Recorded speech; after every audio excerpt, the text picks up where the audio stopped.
আমি লাগাই। কি কি কি কি কি আরে বলুন। আমি লাগাই খুশি থাকার জন্য। অবশেষে লাগানোর জন্য কাউকে পাওয়া গেল, কিন্তু এই যে বান্ধবী ক্যামেরার সামনে এরকম দুষ্ট কথা বলতে নাই কেমন? ঝগড়া লাগান, আপনি কি ফুপ্পি নাকি? না, আমি ফুপি না, মানে গার্লফ্রেন্ডের কাজই হচ্ছে ঝগড়া লাগানো, ইচ্ছে করে। অং বং ভালো জান। এই যে আমার দুষ্ট বান্ধবী, এই কথা তুমি আগে বলবে না? আমরা তো অন্য কিছু ভাবছিলাম। يا حبيبي come to Dubai لا يوجد جمال مثلك في هذا العالم يوستا taking on the Marseille Zamba আয় হায়, আমাদের আলম ভাই এই গেটআপে হিরো আলমকে পুরাই অস্থির লাগছে, তাই না? আর হ্যাঁ, আলম ভাইকে যে যাই বলেন না কেন, হিরো আলম কিন্তু থেমে থাকার মানুষ না। আলম ভাই তার কাজ ঠিকই চালিয়ে যাবে, চালিয়ে যান আলম ভাই, আপনার ভবিষ্যৎ আসলেই খুব উজ্জ্বল। ভাবতেছিলাম এটা সেলুন দেবো, ঠিক আছে? সেলুন তো উদ্বোধনে অনেক বউ ব্যবসা ইনভাইট করলাম, এটা এই ভিডিওতে না, সামনের ভিডিওতে। তোর আব্বার একটা ব্র্যান্ড আছে, এটা হচ্ছে হেয়ার সলিউশন। আমি হচ্ছে তোর বড় আব্বা, এটা হচ্ছে তোর ছোট আব্বা, এটা তোর আম্মা। তো কেমন আছেন আপনারা? আশা করি সবাই ভালো আছেন। চলে আসলাম অস্থির বাঙালির আরো একটি নতুন ভিডিও নিয়ে। আজকের পর্বটিও আগের মতোই মজার হতে চলেছে। তো বেশি কথা না বাড়িয়ে চলেন আমরা ভিডিওতে চলে যাই। মিজানুর রহমান আজহারি, উনি হচ্ছেন আমার একজন স্বপ্নের পুরুষ, স্বপ্নের মানুষ। তার প্রতি আমার অনেক মানে আমি ওনার মানে বয়ান বা ওনার কোনো কিছু আমি মিস করি না। কি মোহব্বত, আহারে। তেমন কিছু না, আমার বান্ধবী যখন লাইফে প্রথমবারের মতো আইফোন কেনে, বাকিটা ইতিহাস। ইচ্ছা ছিল যদি জীবনে কখনো আইফোন কিনতে পারি তাহলে সবার আগে আইফোনটা ধুয়ে আমি পেট ভরে পানি খাবো। ফাইনালি আমি 16 Pro Max কিনে ফেলেছি, তো সেই স্বপ্নটা আজকে পূরণ করে ফেললাম। নো, আমি প্রথম ব্যক্তি যে আইফোন ধুয়ে পানি খাচ্ছি।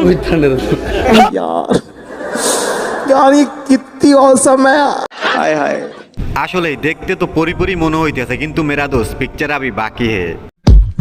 It was at this moment that he fucked.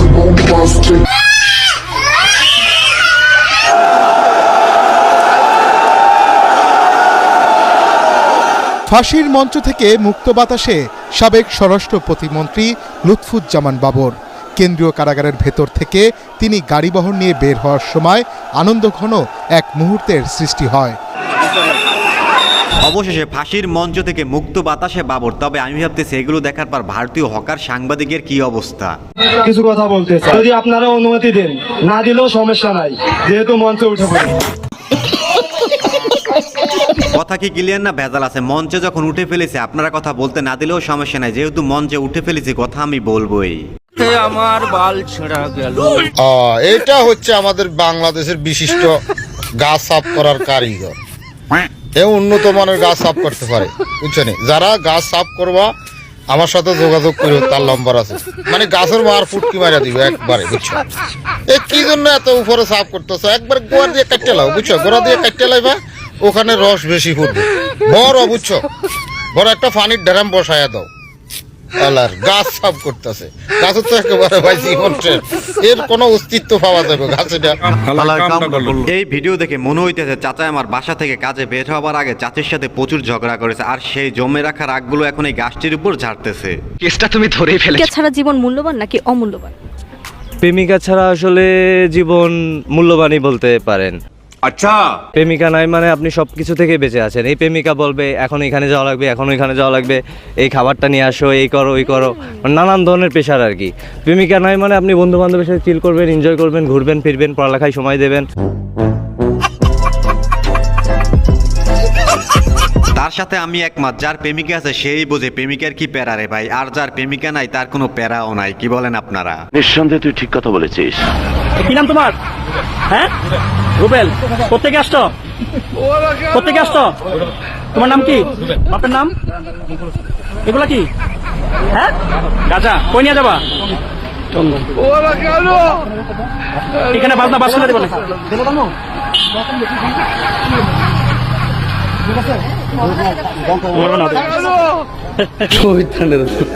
বাঙালি আসলে অনেক অস্থির, গাজা আনার কি পদ্ধতি রে ভাই, কিন্তু শেষমেশ সে ধরা পড়েই গেল। আমার ফেস নিয়ে যারা যারা ট্রোল করতেছো, তোমাদের বলতেছি অরিজিনাল ক্যামেরা বাইর কইরা নিজের খুমাটা আগে দেখ, পরে পরে আমার নামে খারাপ খারাপ কমেন্ট করিস। আগে নিজের খুমাটা দেখ, তুই কত সাদা। এই যে আপনারা কারা যারা এই ফিল্টার সুন্দরীকে নিয়ে টোল করেন, আগে তো আপনারা নিজেদের চেহারা আয়নায় দেখবেন, তারপর এই দুষ্টু ফিল্টার সুন্দরীকে নিয়ে টোল করবেন। करना चाहिए ठीक है ट्रस्ट कर रहा है मैं अभी हमारे पासान हमारे पासान हमारे पासान हमारे पासान हमारे पासान আমি বুঝি না রে ভাই, এরকম একটা পরিবেশে যেখানে এই দুষ্ট নাগিন বলবে বাঁচাও বাঁচাও, সেখানে এই আবাল কেন বলতেছে বাঁচাও বাঁচাও। আমি আসলে বুঝি না এইসব টিকটকারদের তাল বাহানা রে ভাই। সারা বছর ইতা ফ্যান ফিনছি এনো পকেট থাকে না, আবার এনো পকেট থাকে নরমাল, এটার মোবাইল ফ্যান না, আজ একটা হাসুদ আমার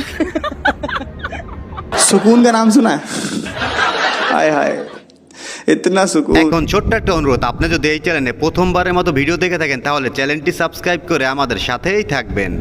बाहर है लेकिन लड़की क्यूट तो है, ये तो मानना पड़ेगा। ओह यार कितनी औसम है